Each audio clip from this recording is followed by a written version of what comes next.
The season begins anew for the Illinois Symphony Orchestra. We invited conductor Alistair Willis and also executive director Trevor Orthman to talk about their passion and the upcoming season. And welcome to another edition of On Location. Today we're here at Beatty Televisual and we're talking with two very distinguished gentlemen. Thank you for coming in today. It's Trevor Orthman and also Alistair Willis, the conductor of the Illinois Symphony Orchestra. Gentlemen, thank you so much for coming in today, and we really appreciate you taking time out of your busy days to meet with us. And first off, Maestro, can you tell me a little bit about where you hail from? Wow. Well, good morning, Curtis. I hail from, well, I'm not actually sure, really. I mean, I was born in America. My dad was Australian, and my mum's English. So where am I from? I've got two passports. I could have three, but English, I grew up most of my formative life in England, hence the accent, but American roots. So technically, I think I'm half and half. Half and half, okay. We'll go with that, I think. Very nice, thanks. And Trevor, what about yourself? I know you're executive director of the Illinois Symphony Orchestra, and kind of tell me a little bit about yourself and where you come from. Sure. I grew up actually north of Springfield, about 6 hours in central Wisconsin, but then studied in Texas as well as in Pennsylvania, and was on the East Coast managing an orchestra for 13 seasons before coming to Springfield 4 years ago. So I've been with the orchestra for 4 seasons. Wow, that's a tremendous journey it sounds like you've been on. And Alistair, can you tell me a little bit about how you became involved as a conductor and where you studied and a little bit about that background in particular? Sure. Well, my high school years were in England and also my university years. And it was at Bristol University in England that I discovered conducting. I conducted the choral society there and also the chamber orchestra, and then I was hooked. I went on to study my master's at Rice University in Houston, and that was in 1996, and I haven't left. I've been here all that time, which is coming up to 17 years now in America. And right out of school, I got a job as the assistant conductor with the Cincinnati Symphony for 1 year, and then 3 years with the Seattle Symphony as the associate conductor. Then I spent 9 years on the road, so to speak, traveling around the world, mainly North America, guest conducting. Have Suitcase will travel, will conduct. Have Baton will conduct. And this is now my second season as music director of the wonderful Illinois Symphony Orchestra. And what drives you? What motivates you? Wow. You know, I asked that question to a friend of mine once who was he was a drummer. And I knew what the answer was, and he said, rhythm. It's kind of obvious, but this guy, when you met this guy, he was rhythm. Rhythm was his life. And I was always impressed with that answer because you saw him, every little bit of him was moving, always had energy and focusing on some kind of rhythm. And I feel that, you know, it's a corny answer, but what drives me is music. You know, as a conductor, I can't turn it off like we can on our hi-fis at home, or if we still have hi-fis. I meant iPods and radios and things. Right. The music is always on somewhere, and what drives me is the incredible palette of music that's been composed over centuries, which I, you know, have the privilege of leading with orchestras around the world and bringing to life for audiences. And I love doing that. You guys, you're both power play people in the symphony. And it's tough to keep directing questions to one and then the other. I could spend a half hour with each of you, I'm sure. Now, Trevor, what basically are your functions as executive director? I oversee the administrative operations of the symphony. The symphony is very unique in that we actually perform in Springfield as well as in Bloomington Normal community. So for every one of our concert cycles, we will have 2 performances, one here in Springfield, one in Bloomington Normal. We have a series of 5 symphony orchestra concerts and 3 chamber orchestra concerts a year. So we oversee that, hiring the guest artists, arranging for the halls, arranging for all of the marketing and also the fundraising, which comes through sponsorships from many corporations in the community, individuals, a very large outpouring of individual giving, as well as also program book advertising sales, and then grants from government sources as well as foundations. So to oversee that aspect.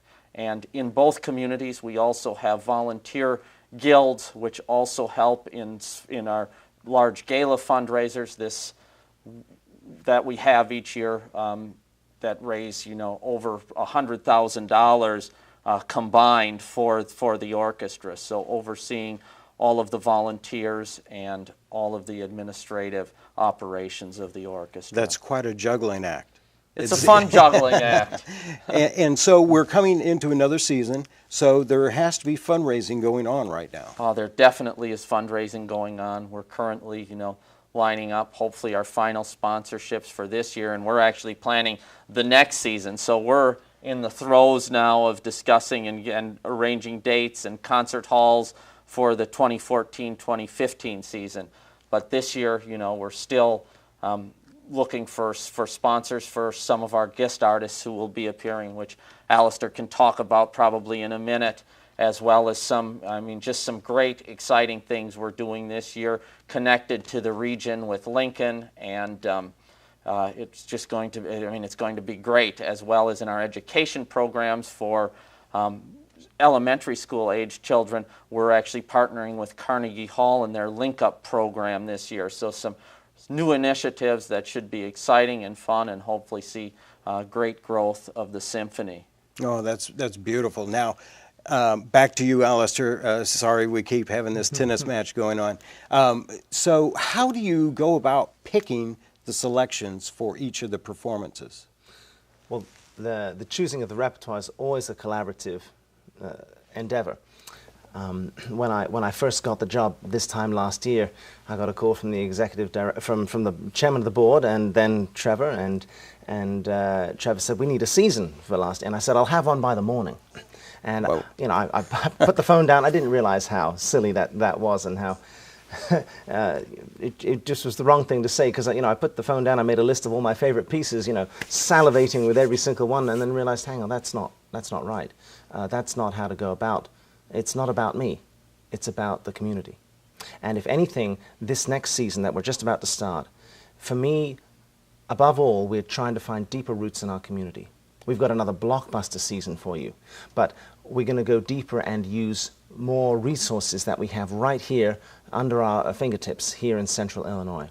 So we still have our holiday, Home for the Holidays concert, or Holidays in the Heartland concert, it's called, where we're going to invite local performing arts group like Springfield Ballet, Springfield Youth Performance Group, the Youth Orchestra, the Sangamon Valley Youth Orchestra, and also from Bloomington we're going to have Ballet USA, we're going to have the Bloomington Normal Youth Orchestra. We're invited a chorus from the University of Illinois State University. I'm still getting all the universities mixed. Illinois State University will be the focus of our concert, and so these connections really help this incredible concert. But more than that, we have, as Trevor mentioned, we're doing a concert featuring Abraham Lincoln, Aaron Copland's Lincoln Portrait. We found a really unique way of presenting that. Of course, we all know Lincoln Portrait by Aaron Copland, but we hope that we're going to inspire people to come and see how we're going to do it. And I won't give too many details now because we haven't got too much time.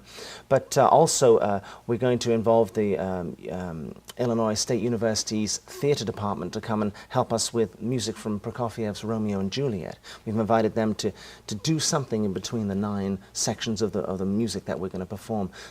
We've just got more engagement. And as Trevor said, the Carnegie Hall link-up for our education system, that is involving our schools on a much more hands-on and participatory way in our concerts, which is going to help and make everything just more connected and deeper in our communities, which is, I think, what we need to be doing and what we are doing. Sure. Now, you're starting the season off with the Centennial Celebration. We are. So tell me a little bit about that, and when and where can we see you do this? October the 12th here in Springfield, and the day before, October the 11th, in Bloomington. It's our opening of the season. We are so excited to present one of the greatest masterpieces ever composed. And it was composed 100 years ago in 1913. Stravinsky's Rite of Spring. Now, I could talk for hours about this piece, its background, its fascinating, its history, the riot that broke out at the premiere. Was it because of the music or because of the completely crazy choreography, combination of both? So many factors, but it was an event in history that just, must be recognized and celebrated, and we're delighted to be presenting that piece.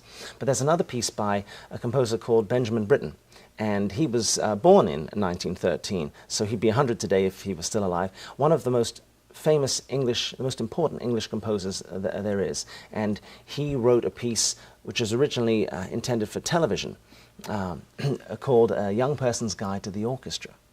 And it is actually got another title, which is Fugue and Variations in Fugue on a Theme by Henry Purcell. So you can do this as an education piece or as a concert piece. And we've decided to do it as a concert piece. But bottom line, it goes through the orchestra, it presents the orchestra in a unique way to the audience, and I like to call it a guide to the orchestra for young people of all ages. Well, that was certainly a mouthful. Now, can you guys, would you like to, we're running short of time, of course, as we always are on this particular program, but is there anything you would, either one of you or both of you, would like to touch upon before we get out of here today?